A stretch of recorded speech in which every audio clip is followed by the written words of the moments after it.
ഞാൻ ഒന്നുകൂടി പറയൂട്ടോ.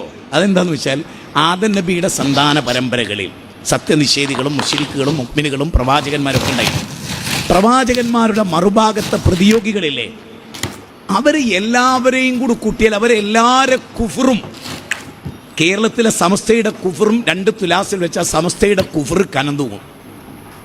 ഇവരുടെ എല്ലാവരുടെ കുഫറും അതിൻ്റെ താഴെയാണ്, ഇവരുടെ കുഫർ അതിൻ്റെ മേലെയാണ്. ഒന്നുകൂടി ക്ലിയർ ആക്കുന്നു, ലോകത്ത് സമസ്തക്കാർക്കുള്ള പോലെ ശിർക്കും കുഫറും മാനവ ചരിത്രത്തിൽ ഒരാൾക്കും ഉണ്ടായിരുന്നില്ല എന്നാണ് എൻ്റെ നിരീക്ഷണം. മാനവ ചരിത്രത്തിൽ സമസ്തക്കാരെ പോലെ ശിർക്കും കുഫറും ചെയ്ത ഒരു വിഭാഗം കഴിഞ്ഞു പോയിട്ടില്ല എന്ന് മാത്രമല്ല, ഫിറോനേക്കാളും കാറൂനേക്കാളും ഹാമാനേക്കാളും ഒക്കെ കടുത്ത ഷിർക്ക് ചെയ്ത അവരുടെ ഷിർക്ക് ഒരു തുലാസിൽ വെക്കുമ്പോൾ മറുതുലാസിൽ കേരളത്തിലെ മുഖ്യധാര മുസ്ലിമീങ്ങളായ സമസ്തക്കാർ സംഘടനക്കതീതമായി നിൽക്കുന്നവരാണെങ്കിൽ പോലും കേരളത്തിലെ മുഖ്യധാര മുസ്ലിമീങ്ങൾ മുഴുവനും സമസ്തയുടെ ആദർശ വഴിത്താലിലൂടെ നീങ്ങുന്നവരാണ്. അവരുടെ പ്രവർത്തനങ്ങൾ മുജാഹിദ് ബാലുശ്ശേരിയുടെ ഭാഷയിൽ പറഞ്ഞാൽ ആ ഷിർക്കും കുഫറും ഒരു തുലാസിൽ വെച്ചാൽ കനം തൂങ്ങുന്ന സമസ്തക്കാരുടേതായിരിക്കും. ഫിറഔനും കാറൂനും ഹാമാനും ഒക്കെ നമ്മുടെയൊക്കെ ശേഷം നമ്മുടെയൊക്കെ ബാക്കിലായിരിക്കും, നമ്മൾക്കാണ് 1ാം സ്ഥാനം എന്നാണ് മുജാഹിദ് ബാലുശ്ശേരി പറയുന്നത്. പക്ഷേ എന്നെ സംബന്ധിച്ചിടത്തോളം മുജാഹിദ് ബാലുശ്ശേരിയുടെ പ്രഭാഷണം അതിശയോക്തിയുള്ള ഒന്നേ അല്ല. കാരണം അദ്ദേഹത്തിൻ്റെ ഭൂതകാല പ്രഭാഷണങ്ങൾ എടുത്തു നോക്കിയാൽ അദ്ദേഹം കൊണ്ട് നടക്കുന്ന ഇസ്ലാം എന്ന് പറഞ്ഞാൽ വൈകാരികതയുടെ അസഹിഷ്ണുതയുടെ ഇസ്ലാമാണെന്ന് ആർക്കറിയാൻ വയ്യാത്തത്. അദ്ദേഹത്തിൻ്റെ ഭൂതകാല പ്രഭാഷണങ്ങളൊന്നാണ് സമസ്തക്കാർ കേരളത്തിലെ മുസ്ലിം പണ്ഡിതന്മാർ പഠിപ്പിക്കുന്ന വിദ്യാർത്ഥികളെ കഴുത്ത് ധരിക്കണം. ആ പ്രഭാഷണം ഇന്ന് ഏറ്റവും കൂടുതൽ ഉപയോഗപ്പെടുത്തുന്നത് സംഘപരിവാറുകാരാണ്. ഒരു മുസ്ലിമിൻ്റെ മനസ്സാക്ഷി എന്താണ് എന്ന് സംഘപരിവാറുകാർ സമൂഹത്തെ പഠിപ്പിക്കാൻ വേണ്ടി ബാലുശ്ശേരിയുടെ പ്രഭാഷണമാണ് ഉപയോഗപ്പെടുത്താറുള്ളത്. അതൊക്കെ അവിടെ നിൽക്കട്ടെ. എന്നെ സംബന്ധിച്ചിടത്തോളം എന്നെ അത്ഭുതപ്പെടുത്തിയൊരു കാര്യം നമ്മുടെ കേരളത്തിലെ മുസ്ലിം സംഘടനകളുടെ മൗനമാണ്. സുന്നിയേതര സംഘടനകളുണ്ടല്ലോ, അവരുടെ മൗനം എന്താണ്?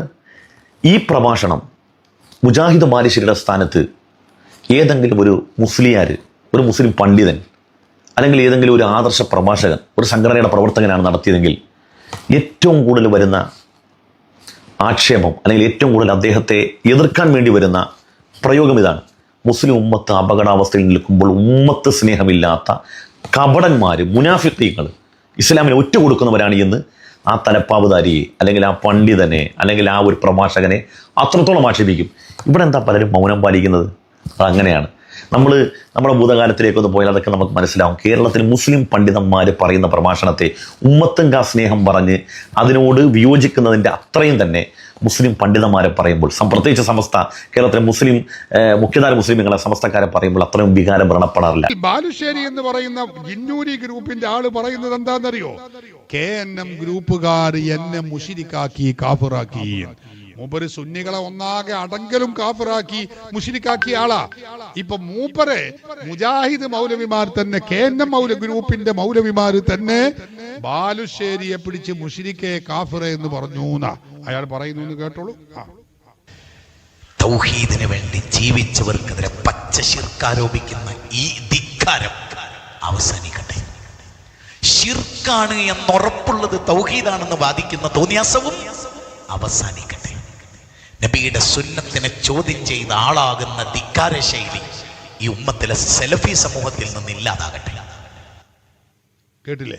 അപ്പൊ മുസ്ലിം സമുദായത്തിൽ ഓരോ തൗഹീദിൽ തന്നെ തൗഹീദിനെ ശിർക്കാക്കുന്നവർ, ശിർക്കിനെ തൗഹീദാക്കുന്നവർ, അങ്ങനെയുള്ള സമൂഹം വന്നിട്ടുണ്ട്. അവരെ തുടർന്ന് സമൂഹത്തെ അള്ളാഹു കാക്കട്ടെ എന്ന് പറഞ്ഞിട്ട് പിന്നെ മൂപ്പര് പറയുന്ന ഒരു പ്രഖ്യാപനം, അയാൾ പറയാ മൂപ്പര് 2 ഞെട്ടൽ ഞെട്ടിയതാ. അതിൽ പ്രധാനപ്പെട്ട ഒരു ഞെട്ടൽ എന്താ? മൂപ്പര് KNM മുശ്രിക്കാണ്, കാഫിറാണ് എന്ന് വിളിച്ചു. കേട്ടോളൂ, അയാൾ പറയട്ടെ. തലക്കത് വെച്ചെടുക്കത്. ഞാനിപ്പോ കഴിഞ്ഞ ദിവസം പ്രിയപ്പെട്ടവർ, എനിക്ക് 2 ഞെട്ടലുകൾ ഉണ്ടായി. എന്റെ ഫോണിൽ കിടക്കണ്ട ആ വോയിസ്. ഞാൻ പലതവണ സലാം പറഞ്ഞിട്ട് ഈ KNM സലാം മടക്കണില്ല. സലാം മടക്കാതിരുന്നപ്പോ അവനെ എനിക്കൊരു വോയിസ് അയച്ചു. ആ വോയിസ് എന്താ പറയുന്നത്? ഞാൻ അബൂജഹലിനെ പോലെ മുശ്രിക്കാണ്, അതുകൊണ്ടാണ് സലാം മടക്കാത്തത്. KNM പറയണേ, ശ്രദ്ധിച്ചോളാം. ഞാൻ ആരാണ്? അബൂജഹലിനെ പോലെ മുശ്രിക്കാണ്. ഇത് ഇവിടുത്തെ അമ്പലത്തിന്റെ ഉള്ളിൽ കയറി ചെന്നിട്ട് ആ പാവപ്പെട്ട ജനങ്ങളെ പച്ച തൗഹീദിലേക്ക് ക്ഷണിച്ച എന്റെ നോക്കി ഈ KNM-കാരൻ പറയാണ് എന്ത്, ഞാൻ അബൂജഹലിന്റെ ശിർക്കിലാണ്, അതുകൊണ്ട് തന്നെ നിന്നോട് സലാം മടക്കാൻ പറ്റൂല. ഇതാണ് കേരള നദുവത്തുൽ മുജാഹിദീൻ. കേരള നദുവത്തുൽ മുജാഹിദീൻ എന്ന ഗ്രൂപ്പിന്റെ ആളുകൾ ജിന്നൂരി ഗ്രൂപ്പിന്റെ നേതാവായ ബാലുശ്ശേരിയെ വിളിച്ചു പറയാണ്, എടോ നീ അബൂജഹലിനേക്കാളും വലിയ മുശ്രിക്കാണ്. എവിടെ എത്തി മുജാഹിദ് പ്രസ്ഥാനം എന്ന് നിങ്ങൾ ചിന്തിക്കണം. മുജാഹിദ് പ്രസ്ഥാനം തൗഹീദാണ് തൗഹീദാണ് എന്നിങ്ങനെ 101 ആവർത്തിച്ചത് കൊണ്ട് തൗഹീദാവൂലല്ലോ.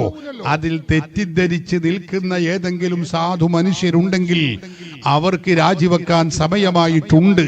കാരണം KNM-കാരായ ആ മുജാഹിദ് വിഭാഗം ഉൾക്കൊള്ളുന്ന ആളുകളുടെ വിശ്വാസം എന്താണ്? ജിന്നൂരി ഗ്രൂപ്പ് എന്ന് പറയുന്ന വിസ്ഡം ഗ്രൂപ്പുകാര് മുഴുവനും മുശ്രിക്കാണ്, കാഫിറാണ് എന്നാണ് ബാലുശ്ശേരിക്കാരൻ പറയുന്നത്. നിങ്ങൾ ചിന്തിക്കണം. AP ഉസ്താദിനെ മുശ്രിക്കാക്കി, സുന്നി സമൂഹത്തെ മൊത്തവും മുശ്രിക്കാക്കിയ ആൾ മൂപ്പര് അദ്ദേഹത്തെ KNM-കാര് മുശ്രിക്കാക്കിയപ്പോ വല്ലാത്ത സങ്കടം, മൂപ്പര് ഞെട്ടിപ്പോയി എന്നാ പറഞ്ഞത്. അവനാണ് കൊള്ളേണ്ടത് കൊള്ളപ്പോഴാണ്. എന്റെ പ്രിയപ്പെട്ടവരെ, ഞാൻ കഴിഞ്ഞ ദിവസം വേദനിച്ചു പോയി. എന്താ വേദന? എന്റെ മുഖത്ത് നോക്കി ഒരു KNM-കാരൻ, എടാ മുശ്രിക്കേ, കാഫിറേ, കേരളത്തിലെ സമസ്തയെ പോലെ നീ ശിർക്ക് പ്രചരിപ്പിക്കുകയാണ് കാഫിറേ എന്ന് KNM-കാര് കെട്ടയിച്ചു വിട്ടവർ വിളിക്കുന്നു.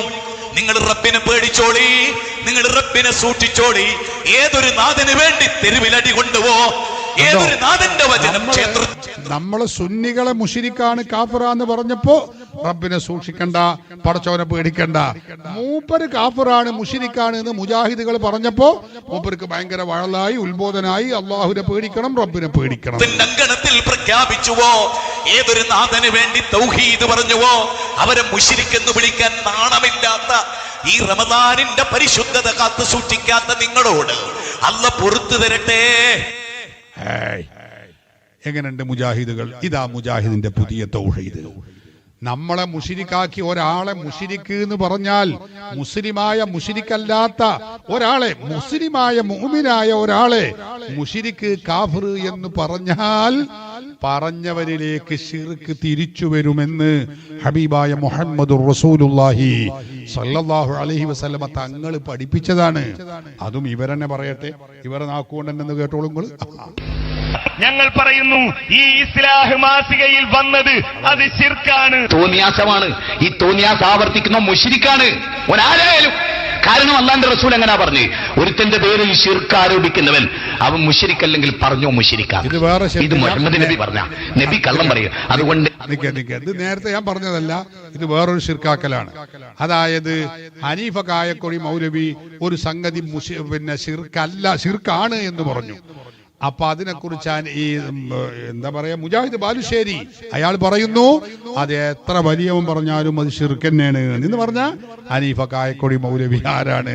അയാൾ ശിർക്ക് ചെയ്ത മുശ്രിക്കാകുന്നു. ഏത് തലപ്പത്തിരിക്കുന്ന മൗലവി പറഞ്ഞാലും, ഏത് ഇടത്തരം മൗലവി പറഞ്ഞാലും ആ പറഞ്ഞോന്റെ അടുത്തേക്ക് ആ വിധി മടങ്ങും. അതുകൊണ്ട് നന്നായിട്ട് പരിശോധിച്ച് കളിച്ചോളി.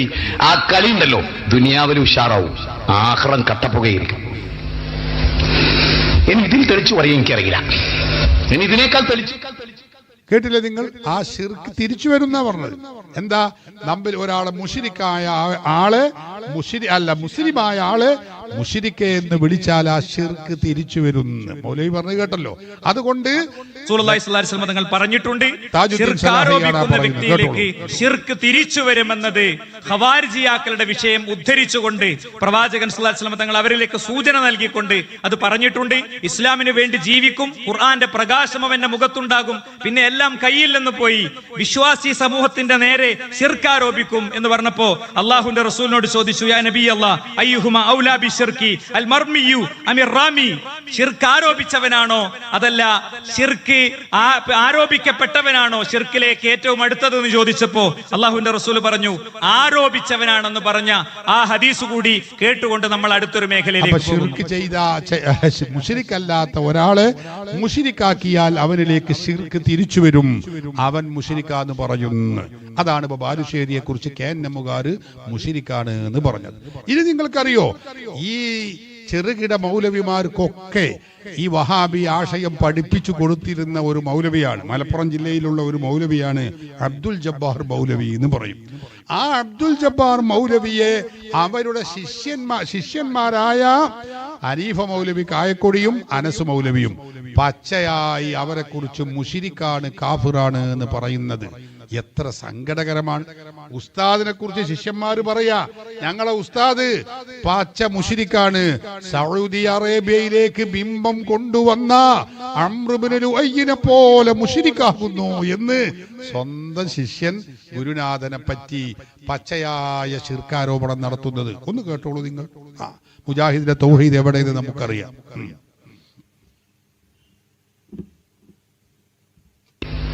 ഞങ്ങൾ പറയുന്നു ഈ ഇസ്ലാഹ് മാസികയിൽ വന്നത് അത് ശിർക്കാണ്, തോന്നിയാസമാണ്. ഈ തോന്നിയാസ് ആവർത്തിക്കുന്ന മുശ്രിക്കാണ്.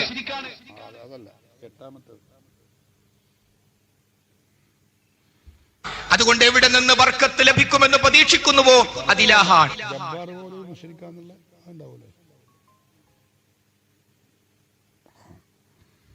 നിങ്ങൾ അറിയോ, ഇത് കേട്ട് ഈ ഞാന് പ്രയാസത്തോടെയാണെങ്കിലും പറയട്ടെ, ജബ്ബാർ മൗലവി, ഇനി അദ്ദേഹത്തെ ഞാൻ അങ്ങനെ ആക്ഷേപിച്ചു എന്ന് പറയണ്ട, ഒരു ഉദാഹരണം പറയുന്നു എന്ന് മാത്രം.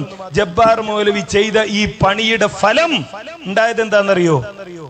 സൗദി അറേബ്യയിലേക്ക് വിഗ്രഹം കൊണ്ടുവന്ന് വെച്ചില്ലേ, നൂഹ് നബിയുടെ സമൂഹത്തിലേക്ക് ഈ നാട്ടക്കുറ്റികൾ ഉണ്ടാക്കി കൊടുത്തില്ലേ, ആ നാട്ടക്കുറ്റി ഉണ്ടാക്കി കൊടുത്തവർ വിഗ്രഹം കൊണ്ടുവന്ന് വെച്ച അംർ ഇബ്നു ലുഹയ്യ് എന്ത് പണിയാണോ ചെയ്തത്, അതേ പണിയാണ് അബ്ദുൽ ജബ്ബാർ മൗലവി ചെയ്തത്. ഇന്നാ ലില്ലാഹ്. കേട്ടോളൂ നിങ്ങൾ. അപ്പൊ ഈ അംർ ഇബ്നു ലുഹയ്യ് എന്ന് പറഞ്ഞ സൗദിയിലേക്ക് ആദ്യമായി ശിർക്ക് കൊണ്ടുവന്ന എന്ന് പറഞ്ഞ ബിംബം കൊണ്ടുവന്ന വ്യക്തിയാണ്. ഏറ്റവും വലിയ കൊടിയ മുശ്രിക്കാണ്. ആ മുശ്രിക്കിനെ പോലെയുള്ള പണിയാണ്, ആ പ്രവർത്തനം ചെയ്തയാളാണ് ഇവരുടെ ഗുരുനാഥനായ അബ്ദുൽ ജബ്ബാർ മൗലവി. ഇത് കേട്ടിട്ട് ഫൈസൽ മൗലവി എന്ന് പറയുന്ന ഈ ജിന്നൂരി വിഭാഗത്തിന്റെ നേതാവ് പറയാണ്, ഏറ്റവും ഖേദകരമായ ഒരു വാർത്തയാണ് ഒരു വാദമാണ് നമ്മൾ ഈ കേട്ടത് എന്ന് പറഞ്ഞുകൊണ്ട് അയാൾ സങ്കടപ്പെടുന്നു. എന്ന് കേട്ടോളൂ. വല്ലാത്ത വേദനയോടെയാണ് നമ്മൾ ആ സംസാരം കേട്ടത്. ഇബ്രാഹിം ഇസ്ലാമിന്റെ കാലശേഷം തൗഹീദിലായി ജീവിച്ചു പോകുന്ന മക്ക നിവാസികൾ, ആ മക്ക നിവാസികളിലേക്ക് ആദ്യമായി ബിംബാരാധന കൊണ്ടുവന്ന മനുഷ്യരാണ് അംർ ഇബ്നു ലുഹയ്യ് എന്ന് പറയുന്ന ഖുസാഅ ഗോത്രക്കാരനായ മനുഷ്യൻ. നബി തങ്ങൾ പറഞ്ഞു, അവന്റെ കുടൽമാലകളാൽ ചുറ്റിവരിയപ്പെട്ട് നരകത്തിൽ അവൻ ശിക്ഷിക്കപ്പെടുന്ന രംഗം ഞാൻ കണ്ടു. അവനാണ് ഇബ്രാഹിം നബിയുടെ ദീനു മാറ്റിമറിച്ചവൻ എന്ന് റസൂലുള്ളാഹി സ്വല്ലല്ലാഹു അലൈഹി വസല്ലം തങ്ങൾ ആ അംറിനെ കുറിച്ച് പിന്നീട് പറഞ്ഞിട്ടുണ്ട്. ആ ഒരു ധിക്കാരിയായ തമ്മാടിയായ ശിർക്കിന് തുടക്കം കുറിച്ച, ബിംബാരാധനക്ക് തുടക്കമിട്ട മക്കത്തെ മുസ്ലിക്കീങ്ങളെ തൽബിയത്ത് പോലും മാറ്റിമറിച്ചവനാണ് അംർ. ആ അംറിനോടാണ് മഹാനായ ഈ ഒരു അഹ്ലുസുന്നയുടെ നേതാവിനെ, ഈ പണ്ഡിതനെ, അദ്ദേഹത്തിന് തന്നെ ശിഷ്യനായ ഈ ഒരു ഹനീഫ് കായക്കൊടി ഉപമിച്ചത് എന്നത് സഹോദരങ്ങളെ ചെറിയ കാര്യമല്ല. ചെറിയ കാര്യമല്ല, വലിയ കാര്യമാണ്. സ്വന്തം ഗുരുനാഥനെ മുശ്രിക്കും കാഫിറുമാക്കിയ വിഭാഗം, അതാണ് മുജാഹിദ് പ്രസ്ഥാനം. അവർ തമ്മിലാണ് ഇപ്പൊ ഈ മുശ്രിക്കും കാഫിറുമാക്കി ഈ കുട്ടികൾ, ചെറിയ കുട്ടികളുണ്ടല്ലോ, ഞാൻ പുതിയാപ്പള, ഇത് പുതിയെണ്ണ്, ഇത് പുട്ട്, ഇത് ബിരിയാണി എന്ന് പറഞ്ഞ് ഇവർക്കണ കളിക്കണ കളിയുണ്ട്. ഈ കളിയാണ് മുജാഹിദ് തൗഹീദിന്റെ പേരിൽ ഇപ്പൊ ചെയ്തുകൊണ്ടിരിക്കുന്നത്. പരസ്പരം അവർ തമ്മിൽ മുശ്രിക്കും കാഫിറുമാക്കി കൊണ്ടിരിക്കുന്ന ദുരന്തം എത്ര വലുതാണെന്ന് നിങ്ങൾ ഓർക്കണം. പ്രിയപ്പെട്ട സുഹൃത്തുക്കളെ, ഞാൻ ഓരോന്ന് പറഞ്ഞാൽ ഇങ്ങനെ സമയം നീണ്ടുപോകും. മുജാഹിദ് പ്രസ്ഥാനം മുസ്ലിമീങ്ങളെ മുശ്രിക്കും കാഫിറുമാക്കി മുദ്രകുത്തി. ഇപ്പൊ അവർ തമ്മിൽ തന്നെ മുശ്രിക്കും കാഫിറുമാക്കി, അന്തമില്ലാത്ത വിധത്തിൽ അവർ കാഫിറാക്കി മുശ്രിക്കാക്കി കൊണ്ടിരിക്കുകയാണ്. നേരത്തെ ഇവിടെ പ്രസംഗിച്ച ചുഴലി മൗലവി മങ്കൂസ് മൗലൂദ് ഓതുന്ന, കുത്തുബിയ്യത്ത് ഓതുന്നവരെ മുശ്രിക്കാക്കി എന്ന് മാത്രമല്ല, അയാൾ പറയുന്ന ഒരു പുതിയ വിവാദന്റെ മുജാഹിദിന്റെ ശിർക്ക് പോയ കോലം നിങ്ങൾ ഓർക്കണം. അതെന്താ? ഒരു ഡോക്ടറുടെ അരികിലേക്ക് രണ്ടാമത് നമ്മൾ പോയാൽ അത് ശിർക്കാകുന്നു. എങ്ങനെയുണ്ട്? നമ്മൾ പലപ്പോഴും ഒരു രോഗം ഉണ്ടായി, പനി ഉണ്ടായി, അല്ല വീട്ടിൽ നിന്ന് വിളി വന്നു ഭാര്യ പറയട്ടെ, കച്ചവടത്തെ കടയിലേക്ക് ഭർത്താവിന് എന്നെ കുട്ടിക്ക് എന്തോ ഒരു അസുഖം പെട്ടെന്ന് വരണം. ഒരു ഓട്ടോറിക്ഷ വിളിച്ചിട്ട് അയാൾ കടയിൽ വീട്ടിൽ വന്നു. ഉമ്മാനെയും കുട്ടി, ആ കുട്ടിനെയും കുട്ടി ഓട്ടോറിക്ഷയിൽ കയറി ഓട്ടോറിക്ഷ ഡ്രൈവറോട് പറഞ്ഞടാ എനിക്ക് പരിചയമുള്ള ഏതെങ്കിലും ഡോക്ടറത്തേക്കോ പെട്ടെന്ന് പോകും. ഏത് ഡോക്ടറത്തേക്കാ സാർ? ഏതെങ്കിലും പോ, നീ പോ, വിട്, വണ്ടി വിട്. അങ്ങനെ ബോർഡ് നോക്കി പോവുക. പോയി ഒരു ബോർഡ് കണ്ട ഡോക്ടർ, അതൊക്കെ കുഞ്ഞിരാമൻ അല്ലെങ്കിൽ വർഗീസ് അല്ലെങ്കിൽ അഹമ്മദ് ഏതോ ആയിക്കോളാം.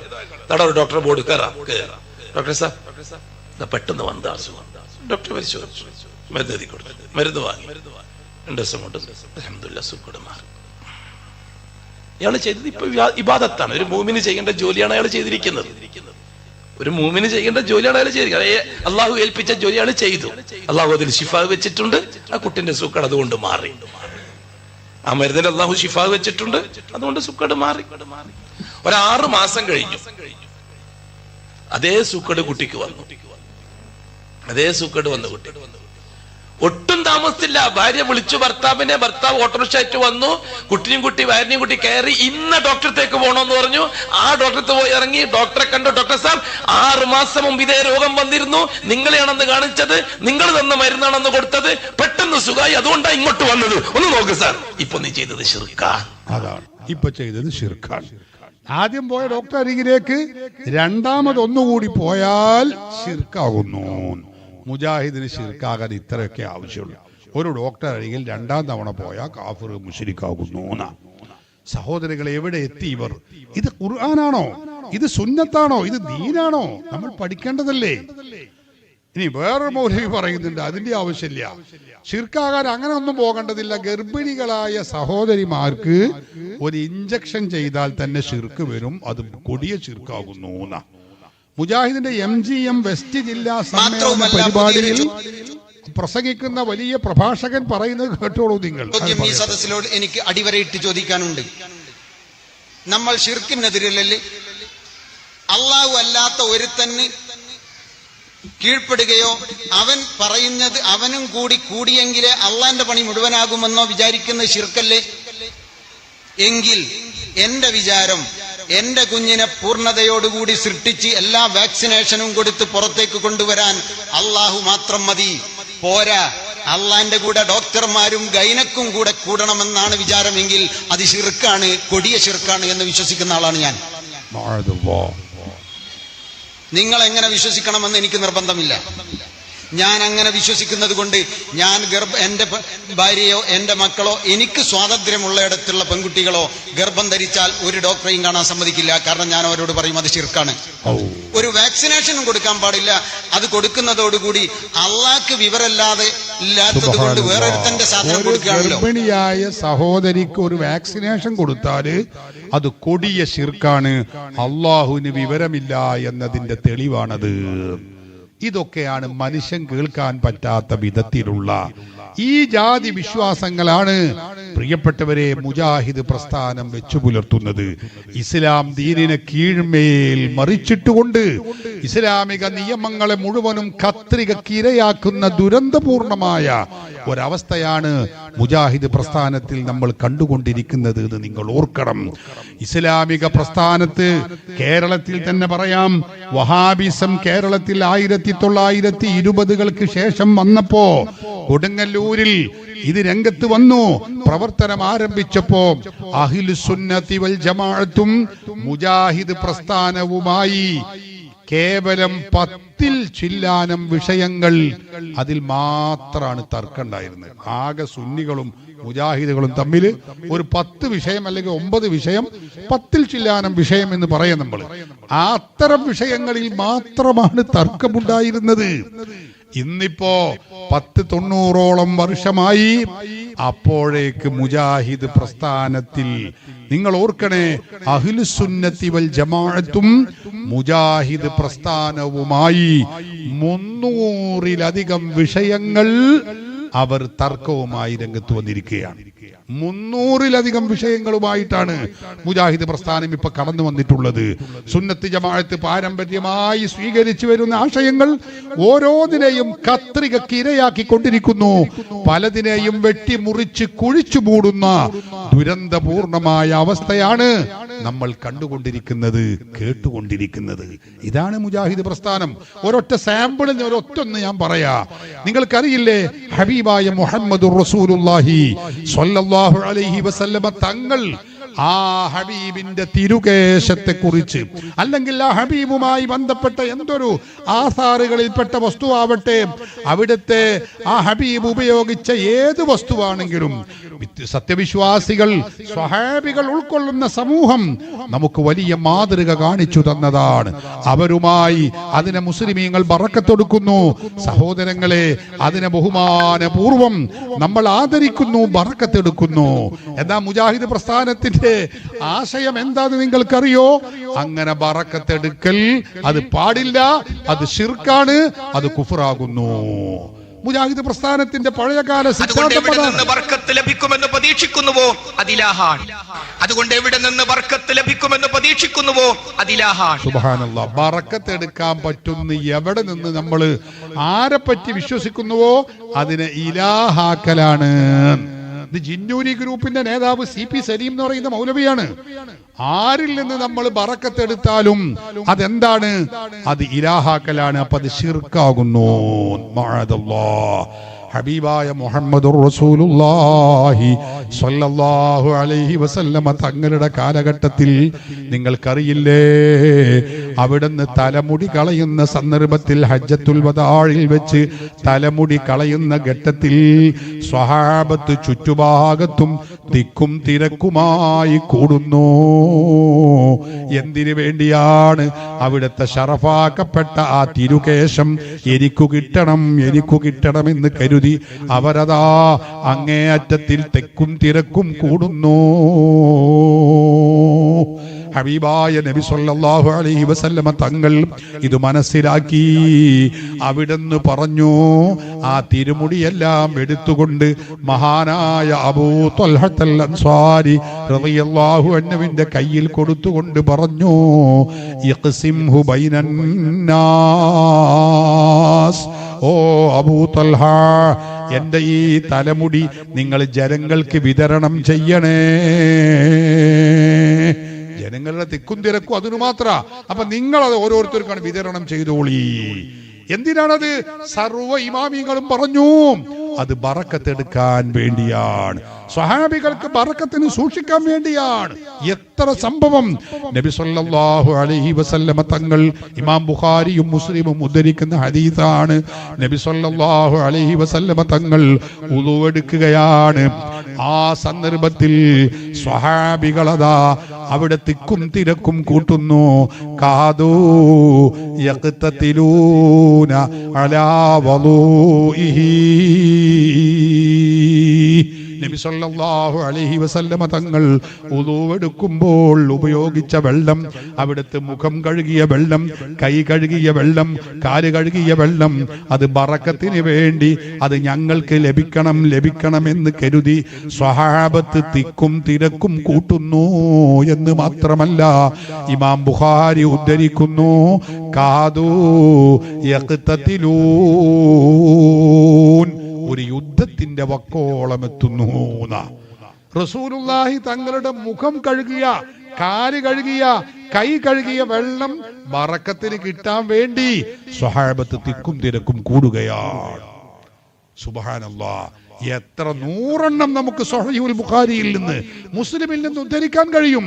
മഹദിയായ ഉമ്മു സുലൈം ബീവി റളിയല്ലാഹു അൻഹാ റസൂലുള്ളാഹി തങ്ങളുടെ മുലകൂടി ബന്ധത്തിലൂടെയുള്ള അമ്മായിയാണ്, അല്ലെങ്കിൽ മൂത്തമ്മയാണ്. നബി സല്ലല്ലാഹു അലൈഹി വസല്ലമ തങ്ങൾ അതാ അവരുടെ വീട്ടിൽ വല്ലപ്പോഴും വിശ്രമിക്കാൻ വരുന്നു. പകൽ സമയത്ത് വരുമ്പോ അമ്മായി അവർക്ക് അതാ ആ മൂത്തമ്മ അവർക്കൊരു പായ വിരിച്ചു കൊടുക്കുന്നു. സഹോദരങ്ങളെ, റസൂലുള്ളാഹി തങ്ങൾ അവിടെ കിടന്നുറങ്ങുകയാണ്. ആരോഗ്യമുള്ള ശരീരമായതുകൊണ്ട് അവിടുത്തെ തിരുശരീരത്തിൽ നിന്ന് വിയർപ്പിന്റെ കണങ്ങൾ ഇങ്ങനെ പൊടിയുമ്പോൾ ഉമ്മു സുലൈം ബീവി റളിയല്ലാഹു അൻഹയുടെ മകനായ അനസ് റളിയല്ലാഹു അൻഹു പറയുന്നു, ഫജാഅത്ത് ഉമ്മീ ബിഖാറൂറ. എന്റെ ഉമ്മ ഒരു കുപ്പിയുമായി കടന്നു വരികയാണ്.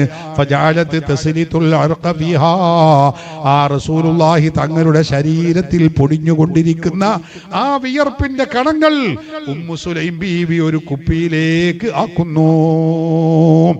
ആ കുപ്പിയിലേക്ക് ആക്കിക്കൊണ്ടിരിക്കുമ്പോഴാണ് അല്ലാഹുവിന്റെ റസൂല് അതാ ഞെട്ടിയുണരുന്നു. അവിടുന്ന് ചോദിച്ചു, മാതാ തസ്നഈന യാ ഉമ്മ സുലൈം, അല്ല ഉമ്മു സുലൈമേ, എന്താണ് നിങ്ങൾ ഈ ചെയ്യുന്നത്? ഉമ്മു സുലൈം ബീവി കൂളായി മറുപടി പറയുന്നു, നബിയേ ഹാദാ അർഖുക യാ റസൂലല്ലാഹ്, ഇത് അങ്ങയുടെ വിയർപ്പാണ് നബിയേ. രണ്ടു കാര്യത്തിനാ ഞാൻ സൂക്ഷിച്ചു വെക്കുന്നത്. ഒന്നെന്താണ്? ഹുവ മിൻ അത്യബി ത്വീബ്, ഇത് സുഗന്ധത്തെക്കാൾ വലിയ സുഗന്ധമാണ്. കാശ് കൊടുത്ത് ഞങ്ങൾ അങ്ങാടിയിൽ നിന്ന് വാങ്ങുന്ന കസ്തൂരിയുണ്ട്, ആ കസ്തൂരിയെയും വെല്ലുന്ന സുഗന്ധമാണിത് നബിയേ. അതിനു വേണ്ടിയാണ് ഞാൻ ഇത് സൂക്ഷിച്ചു വെക്കുന്നത്. രണ്ടാമത്തെ കാര്യം എന്താണെന്നോ, വനർജൂ ബറകതഹു ലിസ്ബിയാനിനാ യാ റസൂലല്ലാഹ്. രണ്ടാമത്തെ കാര്യം, അങ്ങയുടെ വിയർപ്പ് ഞങ്ങളെ കുട്ടികൾക്ക് ബറക്കത്തിന് വേണ്ടി ഞാൻ സൂക്ഷിച്ചു വെക്കുകയാണ്. കുട്ടികൾക്ക് വല്ല അസുഖം ഉണ്ടാവുമ്പോ ആ കുപ്പിയിൽ നിന്ന് കോർക്ക് തുറക്കുന്നു, അതെടുത്ത് റസൂലുള്ള ആ കുട്ടിയുടെ മേലിൽ, കുട്ടിയുടെ ശരീരത്തിൽ അങ്ങ് പുരട്ടി കൊടുക്കുമ്പോ അസുഖം മാറുന്നു. അങ്ങയുടെ ബറക്കത്തിന് വേണ്ടിയാണ് നബിയേ. ഇത് കേൾക്കുമ്പോൾ റസൂലുള്ളാഹി സ്വല്ലല്ലാഹു അലൈഹി വസല്ലം തങ്ങൾ പറഞ്ഞതെന്താ? Ummu Sulaim, അരുതരുതേ, ചെയ്യരുതേ. എന്റെ വിയർപ്പ് നീ ബറക്കത്തെടുക്കാൻ പാടില്ല. ബറക്കത്തെടുക്കൽ ശിർക്കാണ്, കുഫറാണ് എന്നാണോ ഈ വിവരമില്ലാത്ത മുജാഹിദ് മൗലവിമാർ ചെയ്തതുപോലെയാണോ? ഒരിക്കലുമല്ല. നബി സ്വല്ലല്ലാഹു അലൈഹി വസല്ലം തങ്ങൾ പറയുന്നു, അസ്വബ്തി യാ ഉമ്മ സുലൈം, ഓ ഉമ്മു സുലൈമേ, നിങ്ങൾ പറഞ്ഞത് ശരിയാണ്. എന്റെ വിയർപ്പ് സുഗന്ധത്തെക്കാൾ വലിയ സുഗന്ധമാണ്. എന്റെ വിയർപ്പ് ബറക്കത്തെടുക്കാൻ പറ്റിയതാണ്. ഇതാണ് മുസ്ലിം ലോകത്തിന്റെ നിലപാട്. മുജാഹിദ് നിലപാട് എന്താ? അത് ഇലാഹാക്കലാണ്, ശിർക്കാണ്, കുഫറാണ്. സുന്നികൾ ഈ പ്രസംഗം വന്നപ്പോ, മുജാഹിദുകൾ ഇത് എഴുതിയപ്പോ, അവരുടെ മാസികയിൽ വന്നപ്പോ, വാരികയിൽ വന്നപ്പോ, ഇതിനെതിരിൽ ഞങ്ങൾ അഹ്ലുസുന്നയുടെ പ്രഭാഷകർ പ്രസംഗിച്ചു. വ്യാപകമായ തോതിൽ നമ്മുടെ ദഅ്വാ പ്രവർത്തനം അങ്ങ് നടത്തിയപ്പോ മുജാഹിദുകൾ അവർ ആശയം മാറ്റാൻ നിർബന്ധിതരായി. സുന്നികളായ നമ്മൾ പറഞ്ഞിടത്തേക്ക് അവരെത്തി.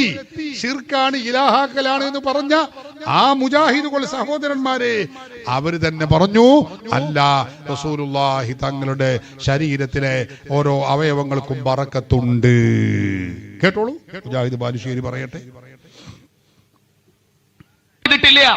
ഇനി മുടി കിട്ടി എന്ന് പറയുന്ന സഹാബികളില്ലേ, മുജാഹിദ് പ്രസ്ഥാനം നിഷേധിച്ചോ? അത് ഇവിടെ ഇരിക്കുന്ന ഏതെങ്കിലും ഒരു മുജാഹിദിന് നബിയുടെ മുടിയിൽ ഒന്നുമില്ല എന്ന വിശ്വാസമുണ്ടെങ്കിൽ സഹോദര, തിരുത്തണം എന്നാണ് ഈ സന്ദർഭത്തിൽ പറയാനുള്ളത്. നബിയുടെ മുടിക്ക് മാത്രമുണ്ട്. സഹാബികൾ ആ മുടി കൊണ്ട് ബർക്കത്തെടുത്തിട്ടുണ്ട്. മുജാഹിദുകൾ അതിനെ നിഷേധിച്ചിട്ടില്ല. അതാണ് പച്ചക്കളവ്. ഈ തൗബയിലും ചതി എന്ന് പറഞ്ഞത് അതാണ്. നേരത്തെ പറഞ്ഞതിന് എതിരിൽ തൗബ ചെയ്ത് പറയാണ്, അതിലൊരു ചതി മുജാഹിദ് നിഷേധിച്ചിട്ടില്ല.